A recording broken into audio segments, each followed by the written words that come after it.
6 avril, Ruth, chapitre 1er, chapitre 2, chapitre 3, chapitre 4. Du temps des juges, il y eut une famine dans le pays. Un homme de Bethléem de Juda partit avec sa femme et ses 2 fils pour faire un séjour dans le pays de Moab. Le nom de cet homme était Elimelech, celui de sa femme Naomi, et ses 2 fils s'appelaient Machlon et Kiljon. Ils étaient Éphratiens de Bethléem de Juda. Arrivés au pays de Moab, ils y fixèrent leur demeure. Elimelech, mari de Naomi, mourut et elle resta avec ses 2 fils. Ils prirent des femmes moabites dont l'une se nommait Orpa et l'autre Ruth, et ils habitèrent là environ 10 ans. Machlon et Kiljon moururent aussi tous les 2 et Naomi resta privée de ses 2 fils et de son mari. Puis elle se leva, elle et ses belles-filles, afin de quitter le pays de Moab, car elle apprit au pays de Moab que l'Éternel avait visité son peuple et lui avait donné du pain.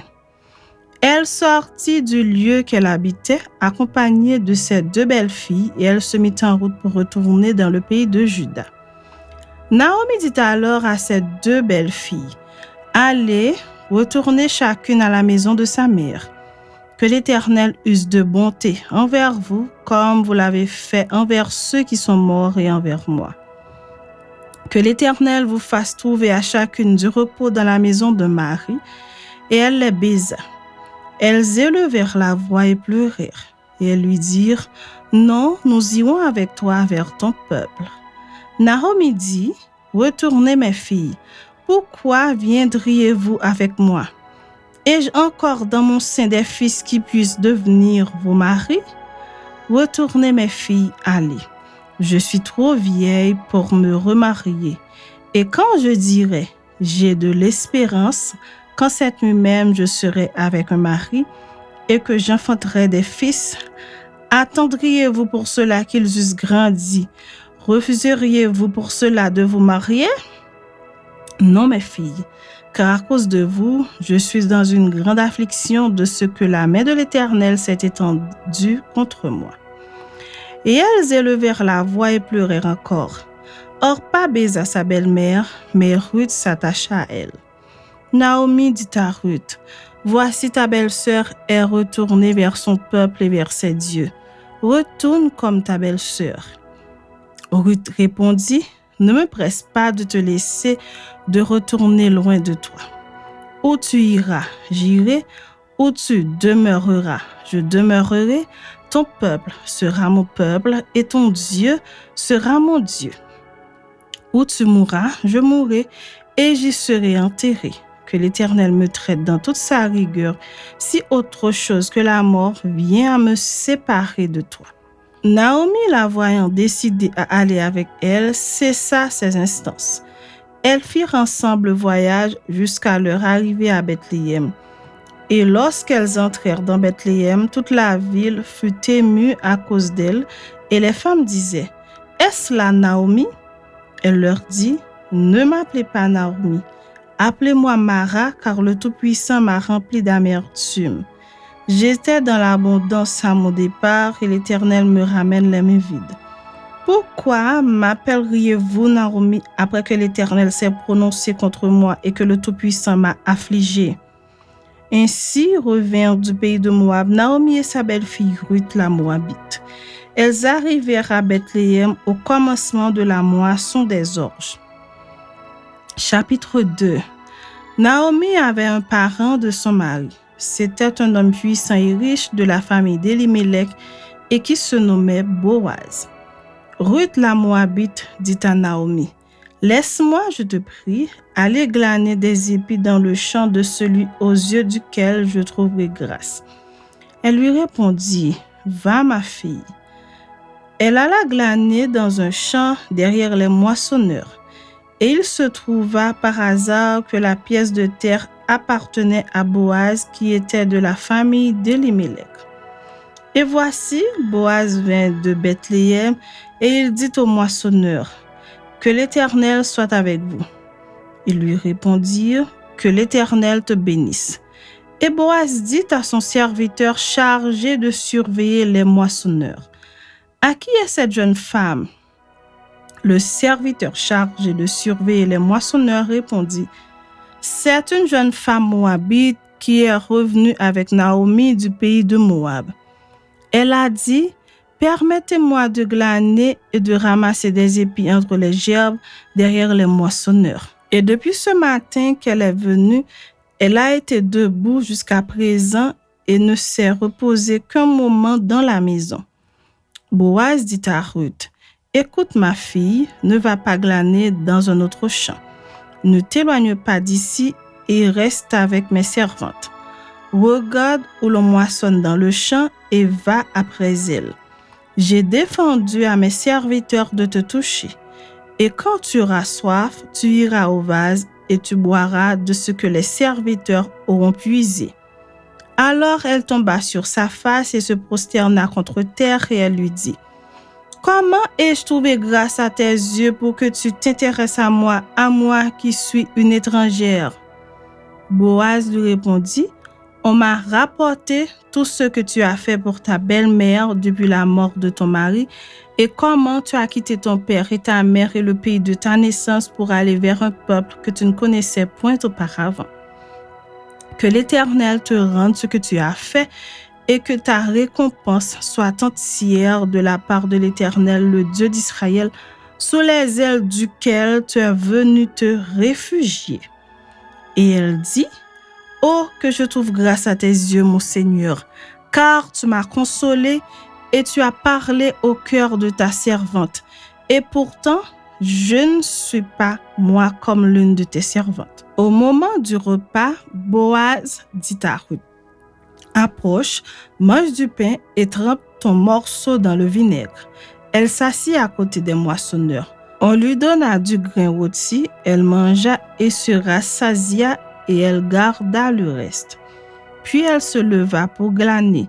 Boaz donna cet ordre à ses serviteurs, qu'elle glane aussi entre les gerbes et ne l'inquiétez pas, et même vous ôterez pour elle les gerbes quelques épis que vous la laisserez glaner sans lui faire de reproche. Elle glana dans le champ jusqu'au soir et elle bâtit ce qu'elle avait glané. Il eut environ un épha d'orge. Elle l'emporta et rentra dans la ville et sa belle-mère vit ce qu'elle avait glané. Elle sortit aussi les restes de son repas et les lui donna. Sa belle-mère lui dit, « Où as-tu glané aujourd'hui et où as-tu travaillé? Béni soit celui qui s'est intéressé à toi. » Et Ruth fit connaître à sa belle-mère chez qui elle avait travaillé. « L'homme chez qui j'ai travaillé aujourd'hui, dit-elle, s'appelle Boaz. » Naomi dit à sa belle-fille, « Qu'il soit béni de l'Éternel qui se montre miséricordieux pour les vivants comme il le fut pour ceux qui sont morts. Cet homme est notre parent, lui dit encore Naomi, il est de ceux qui ont sur nous droit de rachat. » Ruth la Moabite ajouta, « Il m'a dit aussi, reste avec mes serviteurs jusqu'à ce qu'ils aient achevé toute ma moisson. » Et Naomi dit à Ruth, sa belle-fille, « Il est bon, ma fille, que tu sortes avec ses servantes et qu'on ne te rencontre pas dans un autre champ. » Elle reste donc avec les servantes de Boaz pour glaner jusqu'à la fin de la moisson des orges et de la moisson du froment. Et elle demeurait avec sa belle-mère. Chapitre 3. Naomi, sa belle-mère, lui dit, « Ma fille, je voudrais assurer ton repos afin que tu fusses heureuse. Et maintenant, Boaz, avec les servantes duquel tu as été, n'est-il pas notre parent? Voici, il doit vanner cette nuit les orges qui sont dans l'air. Lave-toi et roins-toi, puis remets tes habits et descends à l'air. Tu ne te feras pas connaître à lui jusqu'à ce qu'il ait achevé de manger et de boire. Et quand il ira se coucher, observe le lieu où il se couche. Ensuite va, découvre ses pieds et couche-toi. » Elle lui répondit, « Je ferai tout ce que tu as dit. » Elle descendit à l'air et fit tout ce qu'avait ordonné sa belle-mère. Boaz mangea et but, et son cœur était joyeux. Il alla se coucher à l'extrémité d'un tas de gerbes. Ruth vint alors tout doucement, découvrit ses pieds et se coucha. Au milieu de la nuit, cet homme eut une frayeur. Il se pencha et voici une femme était couchée à ses pieds. Il dit, « Qui as-tu » Elle répondit, « Je suis Ruth, ta servante. Étends ton aile sur ta servante, car tu as droit de rachat. » Et il dit, « Sois bénie de l'Éternel, ma fille. Ce dernier trait témoigne encore plus en ta faveur que le premier, car tu n'as pas recherché des jeunes gens pauvres ou riches. Maintenant, ma fille, ne crains point. Je ferai pour toi tout ce que tu diras, car toute la porte de mon peuple sait que tu es une femme vertueuse. Il est bien vrai que j'ai droit de rachat, mais il en existe un autre plus proche que moi. Passe ici la nuit et demain, s'il veut user envers toi du droit de rachat à la bonne heure, qu'il le fasse. Mais s'il ne lui plaît pas d'en user envers toi, j'en userai moi-même, l'Éternel est vivant. Reste couchée jusqu'au matin. » Elle resta couchée à ses pieds jusqu'au matin et elle se leva avant qu'on puisse se reconnaître l'un l'autre. Boaz dit, « Qu'on ne sache pas qu'une femme est entrée dans l'air. » Et il ajouta, « Donne le manteau qui est sur toi et tiens-le. » Elle le tint et il mesura 6 mesures d'orge qu'il chargea sur elle. Puis il rentra dans la ville. Ruth revint auprès de sa belle-mère et Naomi dit, « Est-ce toi ma fille ?» Ruth lui raconta tout ce que cet homme avait fait pour elle.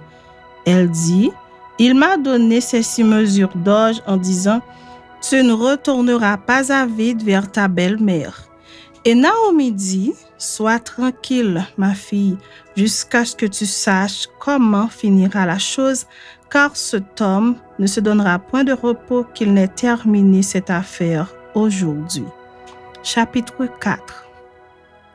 Boaz monta à la porte et s'y arrêta.